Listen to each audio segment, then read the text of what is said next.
Benvolgut ministre, querido ministro de Industria y Turismo, presidente de Cernauto, amigo Francisco Riveras, autoridades, amigos, amigas. Pues para mí, aparte de la presión de tener aquí al ministro escuchando, que siempre es una presión añadida, es un gran honor estar hoy aquí. Y no son palabras vacías. En primer lugar, yo estoy muy a gusto porque este es un acto de la industria. Y este es un acto de empresarios. Y la verdad es que yo creo en la empresa y creo en el empresario. Al final, el valor más escaso que tiene una sociedad como la nuestra son los empleos de calidad, son los empleos bien pagados. Es el futuro de los jóvenes a través de un futuro profesional. Y los empleos los crean las empresas, los crean los empresarios. Y digo que en este país tenemos que hacer un esfuerzo muy importante en potenciar el reconocimiento social del empresario, en lanzar mensajes en esta dirección. Tenemos que apoyar a los empresarios con los mensajes, con las políticas, socialmente, a través de las políticas fiscales, a través del apoyo tecnológico, a través de las políticas energéticas. En definitiva, tenemos que valorizar el reconocimiento social del empresario. Y ese es el primer motivo por el que estoy muy a gusto en un foro empresarial. El segundo es porque comparto el foro con una persona a la que aprecio personalmente y a la que además me consta su compromiso con la industria de este país, que es el ministro Jordi Hereu. Y si a alguno le cabía alguna duda, creo que el mensaje que acaba de lanzar hace un momento desde esta tribuna subraya fuertemente este compromiso. Y hay un tercer motivo por el cual estoy aquí muy a gusto, porque es un acto de la industria. Y yo soy de Zumárraga, miren, pero de ser de Zumárraga entiendo que a ustedes no les dicen prácticamente casi nada. Pero Zumárraga, donde yo nací, donde yo he vivido una parte importante de mi vida, es un pueblo industrial, con miles de empleos industriales, en el que la generación de estos abuelos era una generación que vivía en el caserío, de una economía de subsistencia, en el que nuestros padres, gracias a la industria, pudieron trabajar en las fábricas, crearon una riqueza y sobre todo un futuro para sus hijos. Y toda una generación pudimos acceder a unos niveles de formación y de estudios que nuestros padres ni siquiera soñaron con tenerla y posiblemente nuestros abuelos ni siquiera sabían que existía. Y yo creo que tenemos que apostar por este modelo industrial, que hace un momento lo decía también el ministro en sus palabras. La industria permitió transformar este país. La industria genera buenos empleos, la industria genera empleos de calidad, bien pagados. La generación de nuestros hijos solo podrá acceder a una calidad de vida similar o mejor que la nuestra si este país y Europa tiene industria. Y además a la industria le acompaña la innovación. La innovación no surge de la nada, normalmente surge en entornos industriales y la innovación genera ecosistemas de tecnología, ecosistemas de ciencia, ecosistemas de investigación y, en definitiva, permite oportunidades para que una sociedad vaya avanzando. Y la industria es lo que nos va a permitir tener una España competitiva, una España moderna y una España innovadora que dé oportunidades para los jóvenes. Y en Europa, y comparto también con el ministro esta visión europeísta de creer en el futuro de Europa como espacio compartido, pero en Europa tenemos que hacer las cosas de forma diferente en esta materia a las que lo hemos hecho en los últimos años. Recordemos aquellos mensajes del 20-20-20 para el año 2020, cuando se hablaba de que el 20% del PIB industrial, el 20% del PIB europeo tenía que ser industrial. Hoy estamos en un 16%, en un 17%. Y yo dejo para el informe Draghi, que lo conoceremos en las próximas semanas, el análisis de cuáles son las causas de esto y, sobre todo, más importante que las causas, porque no hay que mirar al pasado, hay que mirar al futuro, fundamentalmente aquello que debemos hacer para recobrar esa competitividad o incrementar la competitividad de la industria europea y poder alcanzar esos niveles de peso de la industria en nuestro PIB. Pero en aquellas materias en las que me siento más cercano, por ejemplo, la energía y la movilidad, me atrevo a avanzar algunas reflexiones, por supuesto con mucha humildad, pero también con un compromiso de que si hablamos claro, acertaremos mejor en el análisis y en las recetas que nos deben permitir tener una sociedad industrial más avanzada y más competitiva para la siguiente generación. La transición energética debe ser abordada con ambición, debe ser abordada con decisión, sin ninguna duda en torno a esto. Es un reto complejo. Es un reto complejo porque además se están superponiendo diferentes transiciones. Tenemos, por supuesto, la transición energética a la que tenemos que hacer frente, a la descarbonización, de forma inexcusable. Y tenemos que hacer compatible esta descarbonización con lo que es el desarrollo económico y social, que como sociedad apostamos por ello. Es decir, necesitamos descarbonizar, pero sin afectar negativamente a la competitividad industrial, al empleo de calidad y también a la progresividad de las políticas sociales y también sin poner en riesgo las oportunidades de las generaciones futuras. Este es el reto que tenemos. Es un reto apasionante, pero es un reto complejo, descarbonizar desde nuestras propias capacidades tecnológicas e industriales. Y quiero subrayar, y aquí no quiero ningún tipo de equívoco, quiero subrayar sin un matiz que la reducción de emisiones de CO2 es absolutamente necesaria.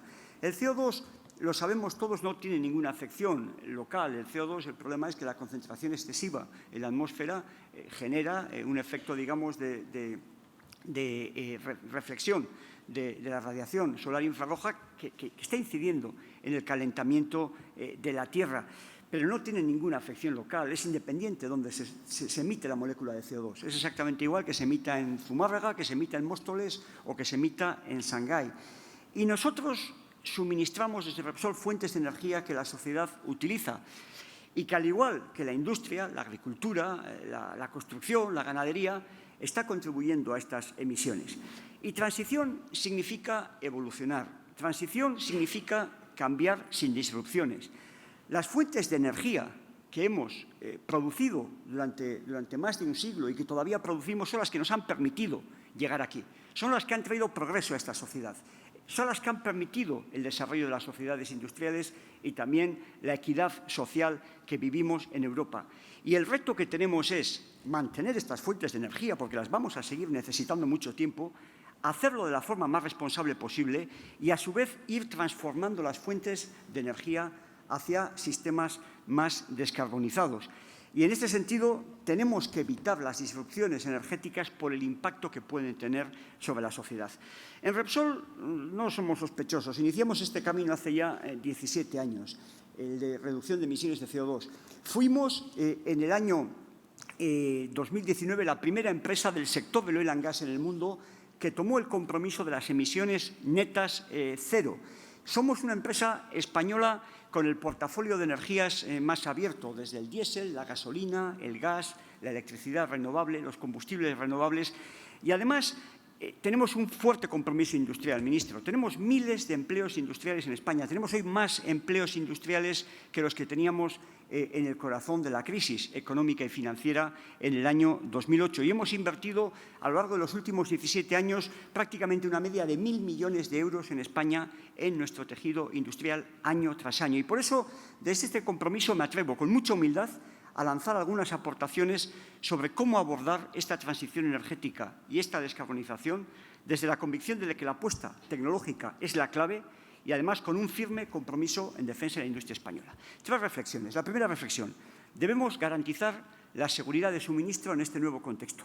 Seguridad de suministro significa poder disponer de la energía que vamos a necesitar en los próximos años a un coste competitivo, que las familias puedan acceder a ella y que las industrias puedan también utilizarla sin poner en riesgo su competitividad. En Europa, en los últimos años, hemos renunciado a nuestra propia producción de hidrocarburos y hemos renunciado a otras cosas, también a desarrollar un mercado energético único en Europa. Y esto nos hizo dependientes de Rusia. No podemos ahora permitir que el apostar únicamente por una tecnología, la electrificación, nos genere una forma no diversificada de energía y nos haga dependiente de la minería de las tierras raras y metales escasos. Estos minerales se extraen en un número de países, en muchos casos de escasas credenciales democráticas, y yo creo que desde Europa debemos abordar una estrategia de garantía de suministro huyendo de monocultivos energéticos. Porque algunos de estos países, estoy pensando en China y en algún otro, en el pasado han utilizado como arma geopolítica el control de estos mismos recursos. Por tanto, primero, una estrategia muy clara de seguridad de suministro. Segunda reflexión, la transición debe proteger la industria y el empleo industrial.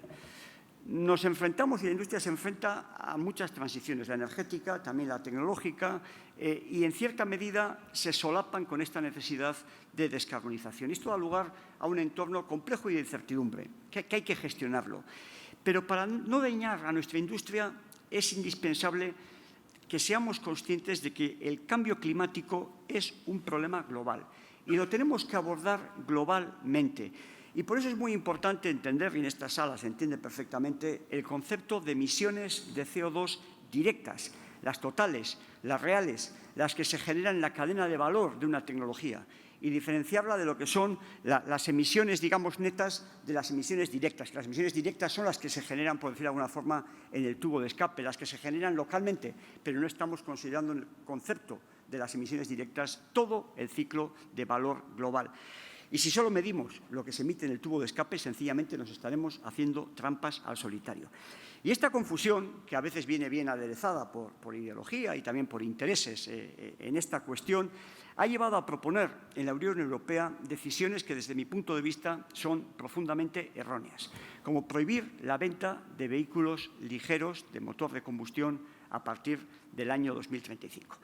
Este enfoque es sesgado y parte de una falsa premisa, de un falso concepto, que es que el vehículo eléctrico no tiene emisiones. Sí las tiene, aunque no se encuentran en el tubo de escape. Las tiene en la minería en China, las tiene en la fabricación de la batería, las tiene en el desguace de la batería, las tiene en algunos casos también en el mix eléctrico que utiliza, y no debemos meter las emisiones que no nos interesan debajo de la alfombra, porque estaríamos disfrazando el problema y no estaríamos ayudando al planeta. Porque, como decía antes, es lo mismo que se emitan en China que se emitan en Móstoles.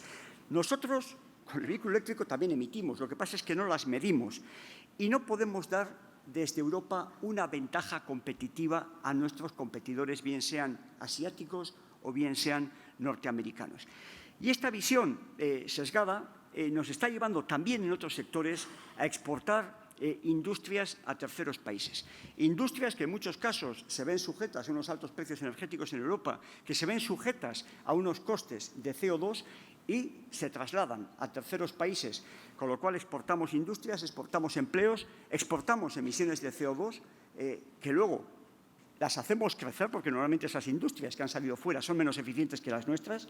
Además, tenemos que sumar las emisiones para poder traer estos productos a Europa y, al final, parte de nuestra producción tenemos el riesgo de que migre a otros continentes. Y de esta manera las emisiones de CO2 no solo no se reducen, pueden incluso aumentar. Voy a poner un ejemplo. Hoy hay dos sectores en China, el sector del acero y el sector del cemento, que combinados emiten el 8% de todas las emisiones mundiales de CO2. Esto es más que lo que emitimos todo el CO2 en Europa. Familias, agricultura, industria, usos energéticos, transporte en todo el conjunto. Por tanto, nuestro objetivo tiene que ser descarbonizar la economía, no electrificarla. Descarbonización y electrificación no son sinónimos. Hay sectores y usos de la energía que no son electrificables, todos lo sabemos, la aviación, el sector marítimo, el sector químico, por ahora, digamos, con las tecnologías al día de hoy disponibles, el sector azulejero, y la electricidad no tiene hoy solución para estos sectores. Y no hay que ver las tecnologías que ayudarán a la descarbonización como tecnologías antagónicas. Son tecnologías complementarias. Todas ellas van a ser necesarias. La electricidad renovable es parte de la solución, sin género de dudas, pero no es toda la solución. Y el vehículo eléctrico, sin género de dudas, es parte de la solución, pero no es toda la solución. Y, por tanto, yo creo que para reducir las emisiones de CO2 es imprescindible un enfoque inclusivo, el que no renunciemos a ninguna de las soluciones tecnológicas industriales que nos puede ayudar a conseguir este objetivo de reducir el máximo de toneladas de CO2, que es lo que tenemos que buscar como sociedad. Por tanto, debemos evitar los sesgos conceptuales y el determinismo, garantizando que las decisiones que tomemos en materia de transición energética se tomen desde la neutralidad tecnológica. Necesitamos, yo creo honestamente, en Europa, en esta materia, más tecnología y menos ideología. Y en ese sentido, todas las tecnologías deben competir, todas deben aportar. Por ejemplo, anticipar la prohibición del motor de combustión ¿qué efecto está teniendo sobre los fabricantes de coches? ¿Qué señal les estamos dando? Les estamos dando la señal de dejar de invertir en la eficiencia en el motor, en la medida que les estamos poniendo una fecha de caducidad para ese vehículo. Y esto supone renunciar a la capacidad que un desarrollo tecnológico que se estaba produciendo tiene para reducir emisiones de CO2. Prohibir el motor de combustible en el año 2035 es una decisión que, aparte de perjudicar a la industria europea, es perniciosa para la reducción de emisiones de CO2, porque estamos renunciando a una tecnología básica en la que este sector ha demostrado mucha capacidad y eficiencia y tecnología, que es la eficiencia en el motor. Y apostar por la prohibición del motor de combustibles fósiles en Europa supone también, en cierta medida, renunciar a que todas esas tecnologías que contribuyen a la descarbonización, como es el caso de los combustibles renovables, aquellos combustibles que podemos fabricar con hidrógeno, con aceites usados, con grasas animales, con aceites vegetales, con residuos de pirólisis de plásticos y que pueden reducir de forma notable a la reducción de emisiones, aparte de en un país como España, donde tenemos residuos agrícolas, residuos forestales, en la España vaciada, donde tenemos además residuos urbanos que en el concepto de pura economía circular pueden ayudar en esta transición.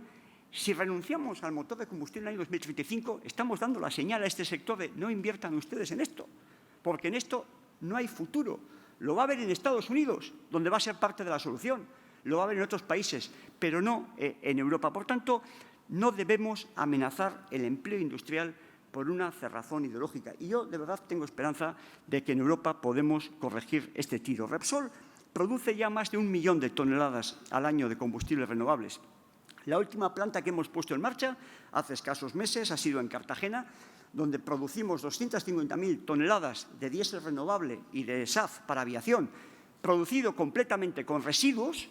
Y esta planta evita en las carreteras españolas, en términos anuales, la emisión de unas 800.000 toneladas al año de CO2. 800.000 toneladas, ¿nos pueden decir algo o no nos pueden decir nada?